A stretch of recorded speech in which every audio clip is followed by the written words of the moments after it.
sobre a Etimol, me impressiona muito. Tá? É grandioso, é complexo, é um assunto que realmente ele se estende muito. Então eu gostaria de convidar ao palco o doutor Geraldo Balieiro Neto, pesquisador, para ele falar um pouquinho sobre o que foi esses estudos que ele realizou. Doutor Geraldo. Bom dia. Meu nome é Geraldo Balieiro, eu sou pesquisador da Agência Paulista de Tecnologia dos Agronegócios. Eu sou zootecnista de formação, fiz mestrado em nutrição animal, doutorado em produção animal na USP e na Unesp, fiz pós-doutorado em biotecnologia na Universidade de Évora, em Portugal, e eu fiquei incumbido aqui desse grande desafio de mostrar para vocês qual seria o mecanismo de ação da água, né? Então, realmente a gente tem esses relatos que já foram mostrados aqui, inclusive até vou repetir alguns slides que me pegaram de surpresa, eu usei também na minha apresentação. E, iniciando aqui então a apresentação, nós não fazemos nada sozinho, né? É multidisciplinar o assunto, então eu contei com uma equipe enorme aí de médicos da USP e da Unesp. Deixa eu ver onde é que eu aponto aqui. Então, esses são colegas de trabalho meu. Eu trabalho em Ribeirão Preto, né? José Ramos, Maria da Graça, Cássia, Maristela são estudantes de pós-doutorado da Unesp em Jabuticabal, fizeram análise de hemogasometria. O Fernando Barbosa é da USP, de Ribeirão Preto, da farmácia, tá? Fez análise de elementos traços no sangue. Aqui nós temos o Jair Rodini, da Unesp de Jabuticabal, que fez análise de histologia dos tecidos. O Saulo da Luz, que é da FISEA, da USP de Pirassununga, fez análise de espessura de gordura subcutânea. A Karina, uma nutricionista da Faculdade de Medicina da USP de Ribeirão Preto, fez análise de perfil de ácidos graxos no sangue. Doutora Selma, análise de antioxidantes. A Lilian, análise de viscosidade. Dr. Mário Jefferson Lousada fez análise de densitometria. E a Bruna é aluna do doutorado do professor Lousada. Então, eu tenho algumas informações hoje aqui que são inéditas, ainda não foram publicadas, devem ser em breve, e que a gente realmente ficou muito surpreso, e vou transferir aqui para vocês em primeira mão os resultados surpreendentes da pesquisa.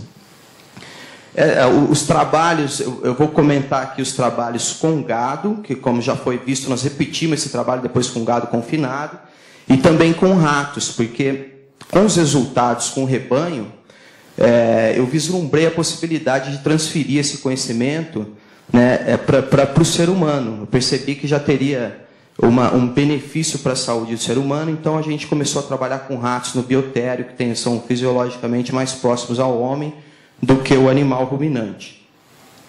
E eu vou apresentar aqui para vocês, então. A gente deve muito aos ratinhos, né? Então é interessante comentar que os trabalhos têm aprovação do Comitê de Ética, que é para evitar o sofrimento, minimizar o sofrimento dos animais, né? E explorar ao máximo os resultados da pesquisa. Aqui, como é de praxe, a minha declaração de isenção de conflito de interesse, né? Meu interesse é a água, como o Dr. Márcio Bontempo colocou muito bem, faz parte da vida de todos, é indispensável, e agora a gente ainda tem a situação na agropecuária que passa a integrar a planilha de custos como insumo produtivo, porque ela vai passar a ser cobrada em lugares ainda não estão sendo. Então, meu interesse aqui é só em relação à pesquisa, interessa para todas as pessoas e para a pesquisa também. Então, iniciando aqui a apresentação, essa é a análise da água, né, para descrever os tratamentos. Como o Dr. Márcio já colocou, nós observamos um aumento no oxigênio dissolvido. No pH não teve alteração, mas normalmente, eu até coloquei algumas referências aqui de trabalhos, de artigos científicos também, de Coe e Cass, que observou aumento no pH. Esses efeitos na água, elas dependem muito da composição química da água. Quanto mais metais tiver na água, maior vai ser o efeito do tratamento magnético. Dos cátions, né, perdão. E do sódio aqui, de 21 para 13. Tá? Bom, a coleta de sangue, é do sangue arterial, foi coletado aqui na artéria auricular, no gado, e nos ratinhos precisam fazer uma cirurgia para passar um catéter aqui da veia da artéria femoral, e coletamos também sangue venoso na veia mamária do gado, para fazer todas essas análises. Aqui tem que ter muita cautela para não ser contaminado o sangue com oxigênio. Então, a seringa de heparina de lítio, ela tem uma tampa própria. Esse sangue tem que ser analisado 15 minutos depois da coleta. Então, a pesquisa toda muito criteriosa para que a gente pudesse confiar nos resultados. Nós avaliamos, então, hemogasometria, tá, que é a análise de gases, de dióxido de carbono, de oxigenação do sangue, perfil bioquímico sérico, elementos traço, hemograma, antioxidantes, perfil de ácidos graxos, viscosidade, histologia dos tecidos, digestibilidade e balanço de nitrogênio, densitometria e ensaio mecânico, do que é uma resistência dos ossos. Então, interessantes. Então, vamos lá. Nós tivemos aqui o bicarbonato, é um tamponante no sangue, um dos mecanismos que o organismo utiliza para manter o pH do sangue, que fica entre 7,35 a 7,45. Não houve alteração do bicarbonato, houve uma maior saturação de oxigênio, aqui já significativo, tá? A nível de 10%, então significa que cada 100 vezes que eu fizer, 90 vezes eu vou aumentar o oxigênio no sangue. Ok? Aqui eu tenho redução de osmolaridade, tá? Principalmente por causa do sódio, que eu reduzi sódio no sangue, e eu tive um efeito alcalinizante aqui, um aumento do pH. Então, chamar bastante atenção que não houve alteração no tamponante e houve aumento no pH. O pH do sangue se tornou mais alcalino. E uma redução no dióxido de carbono, que é um resíduo metabólico que deve ser eliminado do sangue, através da respiração. E aqui uma redução do sódio, conforme havia já comentado com vocês.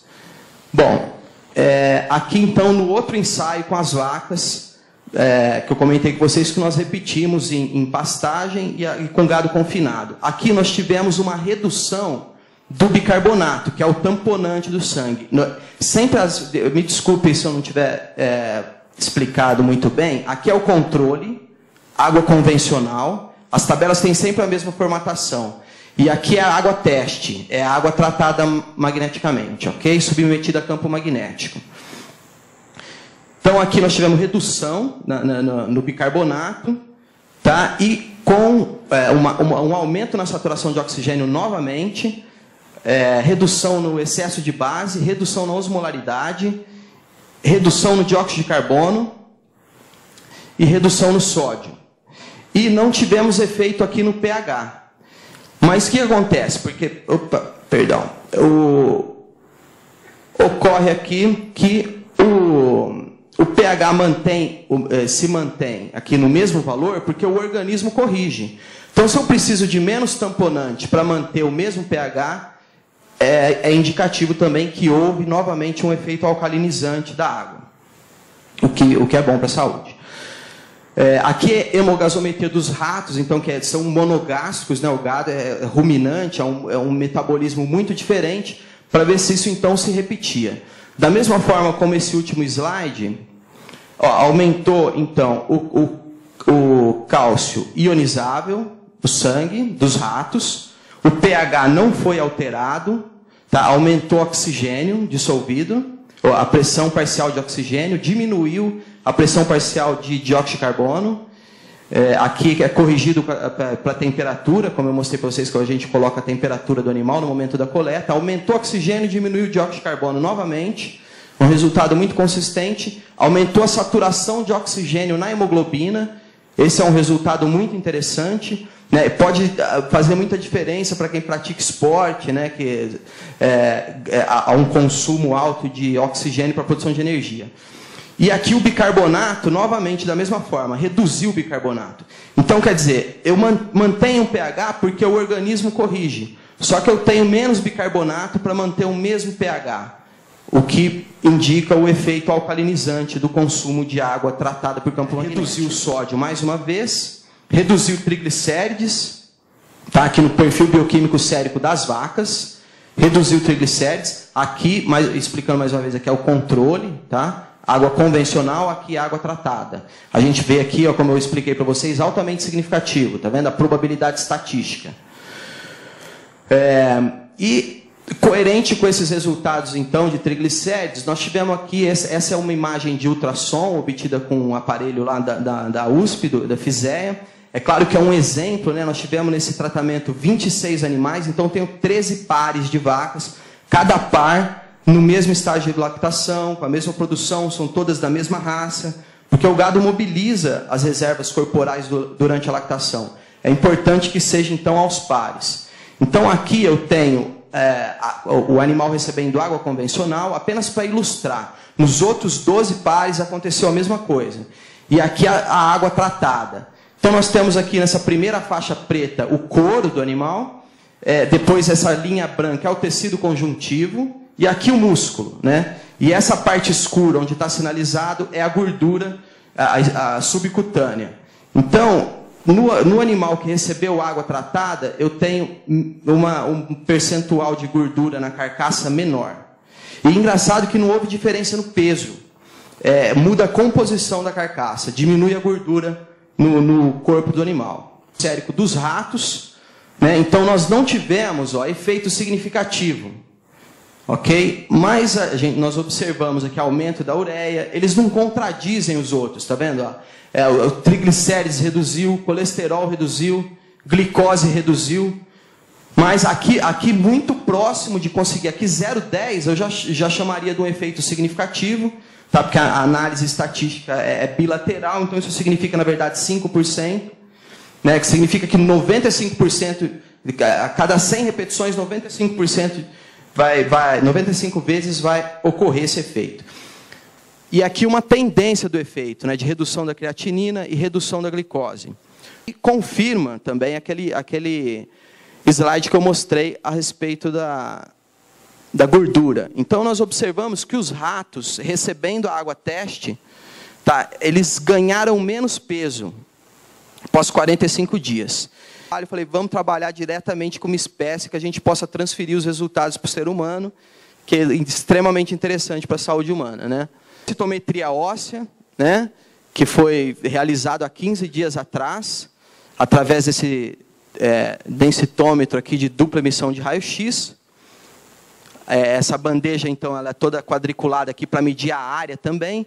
Esse software é específico, né, para pequenos animais, e ele trabalha em ambiente dose, então é difícil você extrair essa imagem aqui, mas eu bati foto da tela para exemplificar melhor para vocês.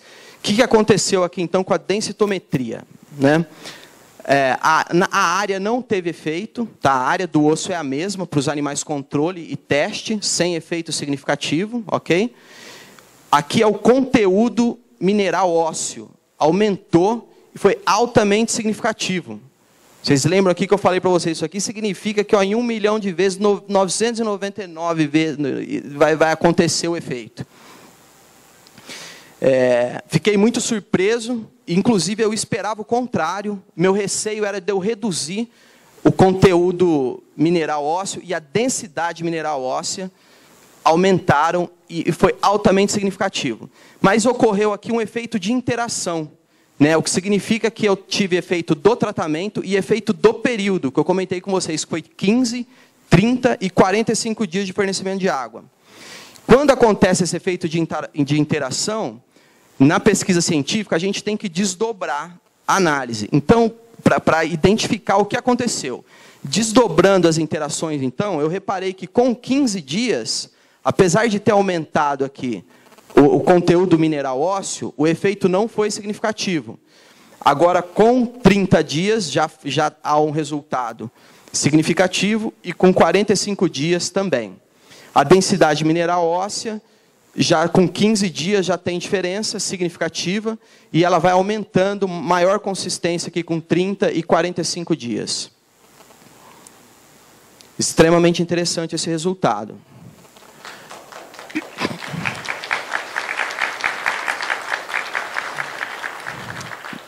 Aqui é uma foto, tá? Desculpem a resolução da foto, que realmente eu precisei bater uma foto da tela do computador, mas dá para a gente observar, o que vale mesmo são os valores, a análise estatística que eu mostrei no slide anterior, esses são os ossos dos ratos que estavam recebendo a água tratada. E aqui do controle. Eu acho que dá para a gente observar aqui a olho nu, embora a resolução não seja boa, que esses ossos aqui estão mais esbranquiçados, né? Então, reduz a fragilidade, reduz a chance de quebra do osso. Feito muito bacana. Nesse momento, que ainda são resultados parciais, que houve efeito e que o efeito é atribuído à água. Né? Que talvez, então, a gente tenha identificado aqui a principal causa, né? o mecanismo de ação, o principal mecanismo de ação. Porque como que a sódia é superóxido dismutase, chama essa enzima antioxidante? O que ela faz? Ela pega um radical livre, né? Que é o superóxido, aqui o O2-, e pega dois prótons aqui de hidrogênio e transforma isso através de uma reação de dismutase em oxigênio e em peróxido. Depois esse peróxido vai sofrer ação de outras enzimas antioxidantes, da catalase e da glutationa peroxidase, formando água e oxigênio. Então, veja bem, eu tenho aqui, isso justifica o efeito alcalinizante, porque eu estou tirando hidrogênio do meio, tá? O aumento do oxigênio no sangue, que foi também observado na pesquisa, e aumenta a água, que eu comentei com vocês, a produção de água metabólica, que justificaria o porquê que o animal bebe um pouquinho menos de água. Né? Então, os efeitos são coerentes e talvez aqui a gente esteja desvendando como que funciona, né? Qual que é o mecanismo principal. Não que seja o único,